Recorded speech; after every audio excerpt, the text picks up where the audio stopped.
All right, Shalom. First and foremost, as always, I want to give all the praises, honor, and glory unto the Most High and His only begotten Son. Call Halayim La, Yahweh, Bahashim, Yahweh Shai, Bahashim, Rakak Radash.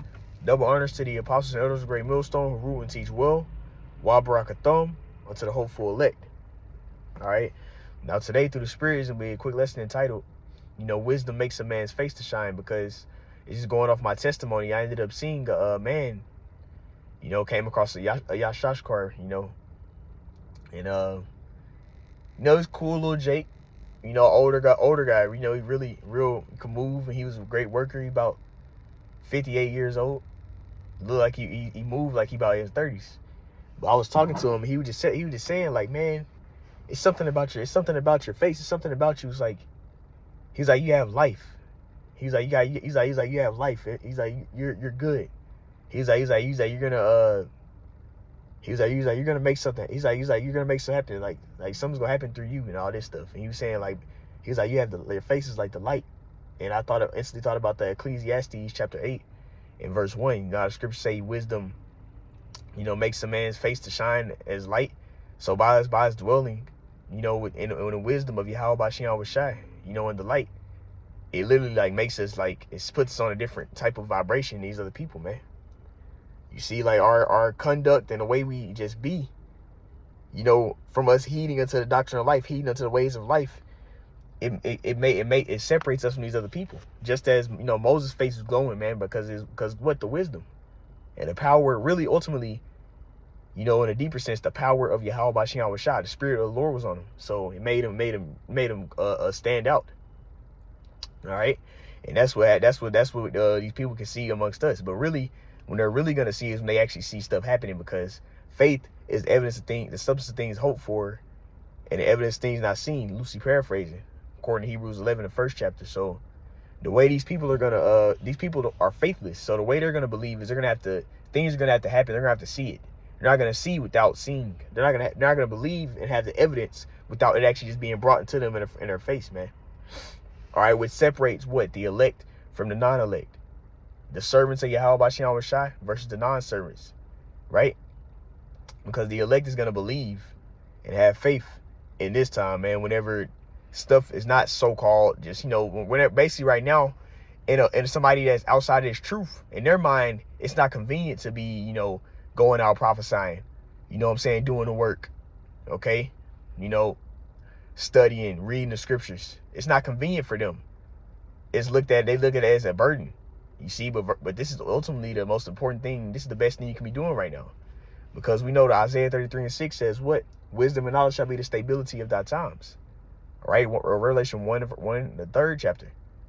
It says, blessed is he that read it, and they that hear the words of these things and keep those things which are written therein, because the time is at hand. We're in a time period of all these prophecies happening, man.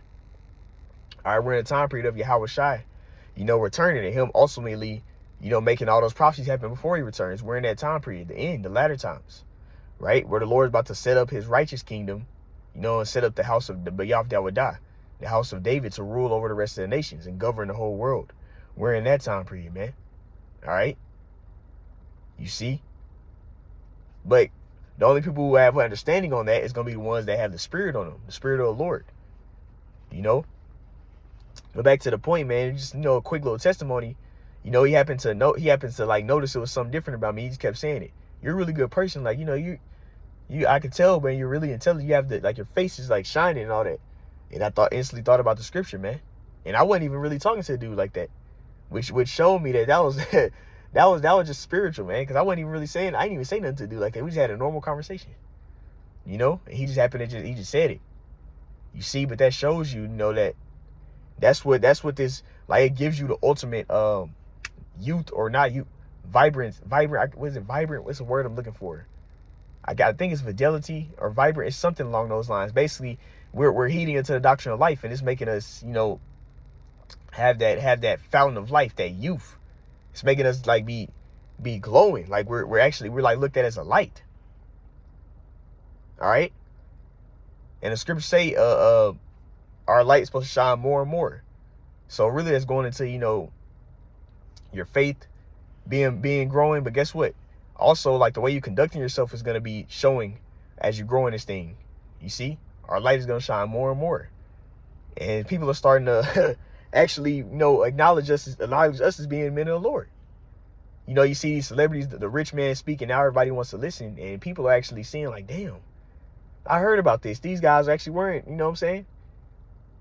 But ultimately, it's going to be known who are Yahweh Ba'Shem Rashai is chosen, because they're going to keep this testimony until the end. They're going to hold this witness even through the adversity, through the afflictions, through all the reviling that we're getting ready to go through, through all the things you may have to let go of. We're going to, the elect, which Lord willing, Abarat Zah, we are of that number, are going to endure all those things and continue to keep this testimony until the end. All right? You see? And, hey, man, that's why we got to take this thing. We got to be passionate and take this thing seriously, because, we're in something that's huge, like way bigger than us. And, the Lord is all in control of it, man.